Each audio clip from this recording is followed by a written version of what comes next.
Supreme court के लिए परीक्षा की घड़ी है। परीक्षा की घड़ी इसलिए है कि जो अभी सरकार ने वक्फ कानून में संशोधन किया है उसके खिलाफ 1 दर्जन से ज़्यादा याचिकाएं फाइल हो गई हैं, 1 दर्जन से ज़्यादा पीआईएल फाइल हो गई है। और पीआईएल कोई सामान्य व्यक्ति ने नहीं किया है। कांग्रेस के सांसद इमरान प्रतापगढ़ी ने किया है, मोहम्मद जावेद ने किया है, ओवैसी साहब ने किया है, अरशद मदनी जी ने किया है, अमानुल्लाह खान ने किया है। ऐसे 1 दर्जन से ज़्यादा पीआईएल फाइल हुई हैं। और कल सिब्बल साहब और सिंघवी साहब ने सीजेआई साहब से रिक्वेस्ट किया कि इन पे तत्काल सुनवाई की ज़रूरत है, तो हो सकता है 2-3-4 दिनों में इस पे सुनवाई हो जाए। अब सवाल यह है कि सुप्रीम कोर्ट में पीआईएल तो फाइल होती रहती है, मैं भी करता रहता हूं, तो फिर ये परीक्षा की घड़ी कैसे है? परीक्षा की घड़ी ऐसे है कि ये 1995 वाले कानून को जब मैंने सुप्रीम कोर्ट में चैलेंज किया था, उस समय सीजेआई थे चंचूड़ साहब, उनके साथ बैठे थे जस्टिस सूर्यकांत, वो अभी कुछ दिनों के बाद वो भी सीजेआई बन जाएंगे। उस समय चंचूड़ साहब ने हमसे कहा था कि आप ये बताओ कि आपकी कितनी जमीन पे वक्फ बोर्ड ने कब्जा कर लिया है। आप सीधे सीधे सुप्रीम कोर्ट क्यों आ गए? हाई कोर्ट भी जा सकते थे।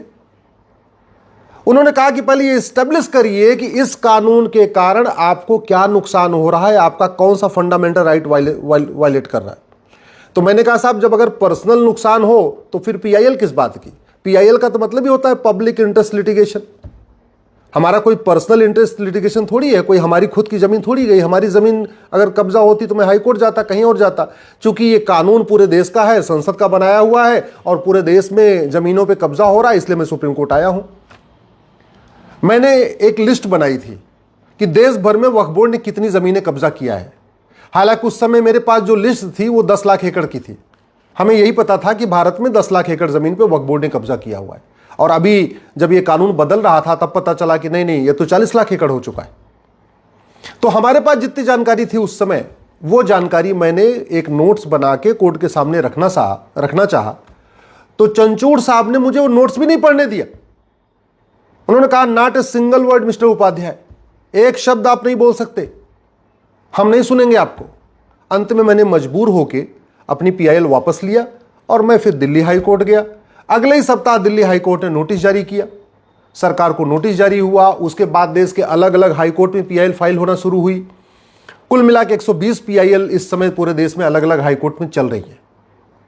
और उसके बाद फिर सरकार संशोधन लाई, जेपीसी बना, आगे क्या क्या हुआ आपको पता ही, उसको बताने की जरूरत नहीं है। अब सवाल यह है कि मैंने भी वक्फ एक्ट को चैलेंज किया था और इस समय ओवैसी साहब, इमरान प्रतापगढ़ी, मोहम्मद जावेद साहब ने भी वक्फ एक्ट को चैलेंज किया। मैंने 1995 वाले को चैलेंज किया था। इस समय इन लोगों ने जो 1995 वाले में संशोधन हुआ है उसको चैलेंज किया है। लेकिन बात वही है। तो क्या अब सुप्रीम कोर्ट जो सवाल हमसे पूछा था वही सवाल मोहम्मद जावेद, असउद्दीन ओवैसी, अमानुल्लाह खान, मौलाना अरशद मदनी, इमरान प्रतापगढ़ी के वकीलों से पूछेगी क्या? क्योंकि सवाल हमसे पूछा था कि आपकी कितनी जमीन पे वक्फ बोर्ड ने कब्जा किया, तो यह सवाल तो पूछना चाहिए जावेद साहब से, ओवैसी साहब से, अमानुल्लाह खान, अरशद मदनी से कि आप ये बताओ कि आपकी कितनी जमीन को सरकार ने अब तक ले लिया। पहले तो यह पूछना चाहिए ओवैसी जी से, मदनी जी से, इमरान प्रतापगढ़ी से कि आपके पूर्वजों ने कितनी जमीन वक्फ किया है, पहले तो ये बता दो। और जो आपके पूर्वजों ने जमीन वक्फ किया है उसमें से कितनी जमीन नए कानून के बाद सरकार ने कब्जा कर लिया।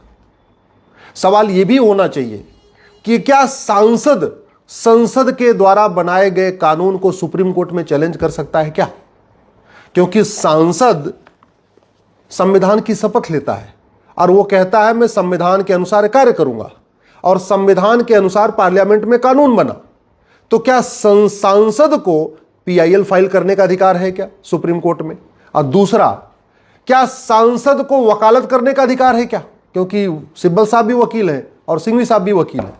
मैं इसलिए पूछ रहा हूं कि एक कांस्टेबल भी अपनी नौकरी के दौरान दूसरा काम नहीं कर सकता, चाहे वो थानेदार हो, चाहे हवलदार हो, चाहे वो पेशकार हो, चाहे तहसीलदार हो, चाहे कलेक्टर हो या कप्तान हो। अरे बाकी तो छोड़ो, लॉ कॉलेज का प्रोफेसर भी जब तक नौकरी में है दूसरा काम नहीं कर सकता। जब तक उसको वेतन सरकार से मिल रहा है दूसरा काम नहीं कर सकता।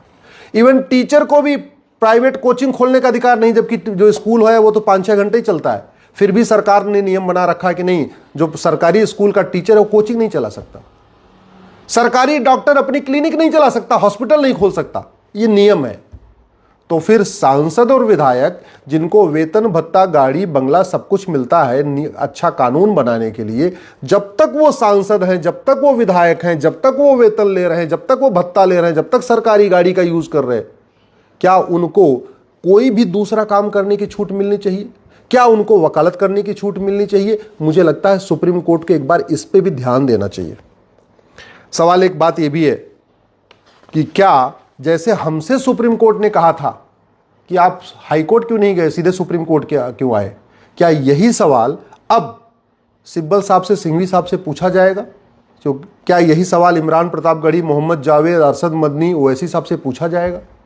और अब तो ज्यादा पूछना बनता है, इसलिए पूछना बनता है कि सुप्रीम कोर्ट कई बार कह चुका है कि अगर किसी मामले पे देश की अलग अलग हाई कोर्ट में मैटर पेंडिंग है तो कायदे से वो मैटर पहले हाई कोर्ट चलना चाहिए और फिर सुप्रीम कोर्ट आना चाहिए। जब 120 PIL फाइल हो गई सुप्रीम कोर्ट में, अलग अलग देश के हाई कोर्ट में, तो मैंने एक ट्रांसफर पिटीशन फाइल किया था और वो ट्रांसफर पिटीशन भी जस्टिस सूर्यकांत साहब की बेंच में लगी थी। तब उस समय जस्टिस सूर्यकांत साहब ने कहा था कि काम करिए, पहले किसी एक हाई कोर्ट का फैसला आने दीजिए, फिर देखेंगे क्या करना है। अभी ट्रांसफर पिटीशन भी एक्सेप्ट नहीं किए। तो अब तो देश भर में 120 PIL फाइल पेंडिंग पड़ी हुई है, हैदराबाद में भी पेंडिंग है, मुंबई में भी पेंडिंग है। सारी ऐसी देश की कोई हाई कोर्ट नहीं है जहां 1-2 PIL पेंडिंग नहीं है वक्फ एक्ट के खिलाफ। और नए वाले जो आ रहे हैं ये भी वक्फ एक्ट के खिलाफ आ रहे हैं। बस हम पुराने वाले कांग्रेस वाले जो कानून था 1995 का, हमने उसको चैलेंज किया, ये लोग जो अभी नया वाला संशोधन है उसको चैलेंज किया। तो अब ये देखना है कि क्या सुप्रीम कोर्ट इन लोगों को, ओवैसी साहब को, इमरान प्रतापगढ़ी को, मोहम्मद जावेद को, मदनी साहब को, ये कहती है कि काम करो, अपने हाई कोर्ट जाओ, वहां पहले से ही मामला पेंडिंग है, वहीं जाके पहले अपनी बहस करो, और जब किसी हाई कोर्ट का फैसला आ जाएगा तब सुप्रीम कोर्ट हम देखेंगे। सुप्रीम कोर्ट क्या करता है बहुत जल्दी क्लियर हो जाएगा। क्या सुप्रीम कोर्ट का जो स्टैंड मेरे लिए था वही स्टैंड ओवैसी, मदनी, इमरान प्रतापगढ़ी के लिए रहेगा? क्या जब मेरे जैसा एक छोटा सा वकील बहस कर रहा था, सुप्रीम कोर्ट का वही स्टैंड जब सिब्बल साहब बहस करेंगे, सिंघवी साहब बहस करेंगे, तब भी वही रहेगा? देखना है, 2-3 दिन में क्लियर हो जाएगा। अब बात आती है कि ये वक्फ जो है प्रॉपर्टी, ये हो क्या रहा है? लॉजिक क्या दी जा रही है कि जो मुगलों की प्रॉपर्टी थी वक्फ प्रॉपर्टी हो गई। तो मैं ये पूछना चाहता हूं, क्या जहां तक भगवान श्री राम ने राज किया था वो सारी प्रॉपर्टी हिंदुओं की है क्या? क्योंकि जहां तक भगवान श्री राम ने राज किया था उसमें अब तक 25 देश बन चुके हैं, तो उन फिर 25 देशों की पूरी प्रॉपर्टी हिंदुओं की होनी चाहिए। क्या जहां तक भगवान भरत ने राज किया था वो सारी प्रॉपर्टी हिंदुओं की है क्या?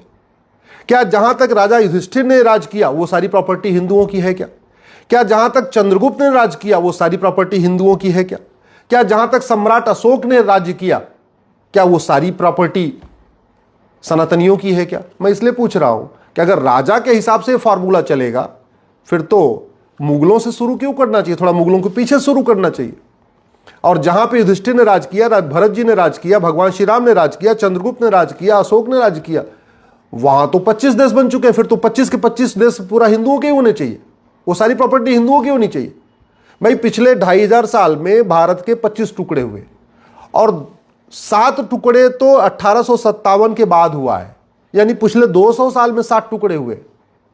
तो कायदे से चाहे ये म्यांमार हो, चाहे तिब्बत हो, चाहे अफगानिस्तान हो, चाहे पाकिस्तान हो, चाहे बांग्लादेश हो, ये सारी प्रॉपर्टी फिर तो हिंदुओं की होनी चाहिए अगर राजा के हिसाब से चल रहा है। और अगर नहीं, फार्मूला एक है, तो फिर मुगलों की जमीन वक्फ कैसे हो सकती है? और जब मुगलों की जमीन वक्फ नहीं हो सकती तो मुगलों के नवाबों, मुगलों के निजामों, मुगलों के जागीरदारों, मुगलों के जमींदारों, मुगलों के तीमारदारों, मुगलों के रजाकारों की जमीन वक्फ कैसे हो सकती है? भाई बड़ी सीधी सी बात है, शासन बदलता है तो जमीन ट्रांसफर हो जाती है। यानी जब तक मुगल थे, मुगल राज कर रहे थे, उसके बाद अंग्रेज आए, सारी जमीन का मालिकाना हक अंग्रेजों को ट्रांसफर हो गया। 1947 में देश आजाद हो गया, 1950 में संविधान लागू हो गया, सारी की सारी जमीन भारत सरकार को ट्रांसफर हो गई। कल को फिर तो अंग्रेज बोलेंगे कि अंग्रेजों का जहां जहां राज था कॉमनवेल्थ में, पाकिस्तान, अफगानिस्तान, बांग्लादेश, यहां वहां जहां जहां था, फिर तो अंग्रेज बोलेंगे सारी जमीन चर्च की है भैया, क्योंकि राज हमारा था, सारी जमीन क्रिश्चियंस की हो गई। ऐसे नहीं चलता। एक बात और, जो हिंदू पाकिस्तान बांग्लादेश से छोड़ के भारत आए, उनकी जमीन तो वहां की सरकार की हो गई, वहां के बासिंदों की हो गई, वहां के लोगों ने ले लिया। तो फिर जो जमीन भारत के मुस्लिम छोड़ के गए, भाई जब बंटवारा हुआ 47 में, तो पाकिस्तान से हिंदू भारत आए और भारत से बहुत सारे मुस्लिम पाकिस्तान गए, बांग्लादेश गए। तो जब वहां से जो लोग छोड़ के आए, सिंध से, लाहौर से, ननकाना साहब से, बाकी जगहों से, वो जमीन हिंदुओं की नहीं है, वो जमीन मंदिरों की नहीं है, तो यहां जो लोग छोड़ के गए थे, चाहे परवेज मुशर्रफ गए या जो भी गए, उनकी जमीन वक्फ की कैसे हो सकती है? फिर तो वो जमीन या तो मंदिरों की होनी चाहिए, या तो उनके पड़ोसियों की होनी चाहिए, और या तो सरकार की होनी चाहिए। एक बात और, 1950 में टोटल वक्फ बोर्ड के पास प्रॉपर्टी थी मात्र 50,000 एकड़, यानी 500 साल के मुगलों के शासन और 200 साल के अंग्रेजों के शासन, कुल 700 साल के शासन में वक्फ प्रॉपर्टी थी मात्र 50,000 एकड़। अब आज के समय में वक्फ प्रॉपर्टी है लगभग 40 लाख एकड़। इसके पहले के वीडियोस मैंने 10 लाख एकड़ बोला है, लेकिन वो मेरी भूल थी, क्योंकि हमें 10 लाख एकड़ की ही जानकारी थी। ये 40 लाख एकड़ की जानकारी अभी मुझे हुई है, जब ये वक्फ कानून बदला जा रहा था, तब गृह मंत्री जी ने बताया कि 39 लाख एकड़, और जो उन्होंने 39 लाख एकड़ बताया है, उसमें केरल और बंगाल का डाटा नहीं है। तो अगर केरल और बंगाल का डाटा आ जाएगा तो मैं मान के चल रहा हूं 1 लाख एकड़ और बढ़ जाएगा, यानी 40 लाख एकड़। और वैसे भी जब 1950 के पहले तक की जमीन थी, उसके पहले भी कानून चल रहे थे। ये सिविल प्रोसीजर कोड तो 1858 में बन गया था। तो अगर जिन लोगों को वक्फ करना था, जमीन दान करना था, वो सिविल प्रोसीजर कोड का पालन करते। ये सोसाइटी रजिस्ट्रेशन एक्ट 1860 में बन गया था। तो जिन लोगों को अगर वास्तव में दान करना था, हिंदू दान करते थे, तो अपनी जमीन 1860 वाले सोसाइटी रजिस्ट्रेशन एक्ट में रजिस्टर कराते थे। उसके बाद चैरिटेबल ट्रस्ट एक्ट 1920 में बन गया। तो जिन हिंदू, जैन, बौद्ध, सिख ने कुछ दान करना था, तो उन्होंने यहां रजिस्टर कराया। मुझे समझ में नहीं आ रहा है, हिंदू, जैन, बौद्ध, सिख सब लोगों ने अपनी जमीन को ट्रस्ट एक्ट में रजिस्ट्रेशन कराया, ये 1920 वाले में, सोसाइटी रजिस्ट्रेशन एक्ट में 1860 वाले में रजिस्ट्रेशन कराया, सिविल प्रोसीजर कोड 1858 का था, इसको फॉलो किया। तो मुस्लिम्स ने क्यों नहीं किया? सब अंग्रेजों का कानून फॉलो कर रहे थे, मुस्लिम्स क्यों नहीं कर रहे थे? चलो मान लेते हैं भाई, ठीक है, पढ़े लिखे नहीं थे, उनको नहीं थे। लेकिन 1950 के बाद तो संविधान लागू हो गया, और संविधान लागू हो गया उसके बाद तो मुंह जबानी कोई भी चीज होती नहीं थी, कोई भी चीज मौखिक नहीं होती थी, हर चीज लिखित में होती थी। तो जब 1950 के पहले की 50,000 एकड़ जमीन बाहर निकाल भी दे, चलो मान लेते हैं भैया ठीक है, तो जो बाद में 39.5 लाख एकड़ जमीन बढ़ गई, वो तो बाकायदा कागज दिखा के हुई होगी, बाकायदा रजिस्टर करा के हुई होगी, क्योंकि भारत स्वतंत्र हो चुका था, नियम कानून बन चुका था, सबको जो कुछ भी दान करना था बाकायदा रजिस्टर में करना था, लिखित में करना था, गवाहों के साथ करना था। फिर मौखिक में क्या हो गया? इसलिए मेरा मानना है अब समय आ चुका है, इन विषयों पे चर्चा हो, गंभीरता के साथ चर्चा हो। और इसलिए मैं कहता हूं वक्फ एक्ट में संशोधन नहीं होना चाहिए, वक्फ एक्ट पूरा का पूरा खत्म होना चाहिए। 1 नेशन 1 चैरिटी कोड होना चाहिए, 1 नेशन 1 प्रॉपर्टी कोड होना चाहिए, 1 नेशन 1 एंडाउमेंट कोड होना चाहिए। हिंदी में कहेंगे समान दान संहिता, समान धर्मस्थल संहिता, समान संपत्ति संहिता होनी चाहिए, क्योंकि भारत का संविधान मजहब के आधार पर कोई नियम कानून बनाने की इजाजत नहीं देता। एक बार वक्फ बोर्ड तो फिर भी बन सकता है, वक्फ ट्रिब्यूनल तो मजहब के आधार पर हो ही नहीं सकता, बिल्कुल नहीं हो सकता, क्योंकि ट्रिब्यूनल कोर्ट का काम करता है और कोर्ट मजहब के आधार पर नहीं होती है। भारत में 20 ट्रिब्यूनल है, इनकम टैक्स ट्रिब्यूनल है, नेशनल ग्रीन ट्रिब्यूनल है, एनजीटी है, सेल टैक्स ट्रिब्यूनल है, जीएसटी ट्रिब्यूनल है, बहुत ट्रिब्यूनल है, एक भी ट्रिब्यूनल मजहब के आधार पर नहीं है। फिर वक्फ ट्रिब्यूनल क्यों? खत्म होना चाहिए। संविधान मजहब के आधार, और जमीन का फैसला हमेशा रेवेन्यू कोर्ट करती है। सबके जमीन का फैसला रेवेन्यू कोर्ट में हो रहा है, तो फिर मुगलों के जमीन का फैसला वक्फ ट्रिब्यूनल में क्यों होगा? मेरा मानना है इस पे गंभीरता के साथ जांच होनी चाहिए। और वैसे भी एक तरफ तो कहते हैं मुस्लिम गरीब है, मुस्लिम गरीब है तो फिर दान कर किसने दिया? ओवैसी साहब बता नहीं रहे कि उनके पूर्वजों ने कितना वक्फ किया, मदनी साहब बता नहीं रहे कि उनके पूर्वजों ने कितना वक्फ किया, इमरान प्रतापगढ़ी बता नहीं रहे कि उनके पूर्वजों ने कितना वक्फ किया, मोहम्मद जावेद बता नहीं रहे उनके पूर्वजों ने कितना वक्फ किया, बुखारी बता नहीं रहे उनके पूर्वजों ने कितना वक्फ किया। वैसे बुखारी साहब बुखारा से आए थे तो उनको तो वक्फ का अधिकार ही नहीं, यहाँ की 1 इंच जमीन पर उनका मालिकाना हक नहीं। मदनी साहब मदीना से आए थे, इसलिए भारत की 1 इंच जमीन पर उनका अधिकार नहीं बनता। ओवैसी साहब वगैरह सब विदेश से आए, इसलिए यहाँ की एक इंच जमीन में उनका हक बनता ही नहीं है। और जिनका बनता भी है तो उनको कागज तो दिखाना चाहिए। अगर मेरी बात ठीक लग रही हो इस वीडियो को अधिक से अधिक शेयर करिए, अपने सांसदों को भेजिए, विधायकों को भेजिए। अगर आपके जान पहचान में कोई नेता है, अभिनेता है, लेखक है, बुद्धिजीवी है, पत्रकार है, कलमकार है, उसको ये वीडियो भेजिए। अगर आप किसी जज साहब को जानते हैं, वो ये वीडियो उन तक भी भेजिए, क्योंकि मामला अब परीक्षा की घड़ी की है। देखना यह है कि सुप्रीम कोर्ट ने जो स्टैंड हमारे जैसे एक छोटे से वकील के लिया, क्या वही स्टैंड सिब्बल और सिंघवी साहब जैसे बड़े वकीलों के लिए भी होता है? सुप्रीम कोर्ट ने जो स्टैंड हमारे लिए लिया, क्या वही स्टैंड ओवैसी के लिए, मोहम्मद जावेद के लिए, इमरान प्रतापगढ़ी के लिए भी लेती है? अब ये देखना है। बहुत जल्दी सुनवाई होगी, दूध का दूध पानी का पानी हो जाएगा।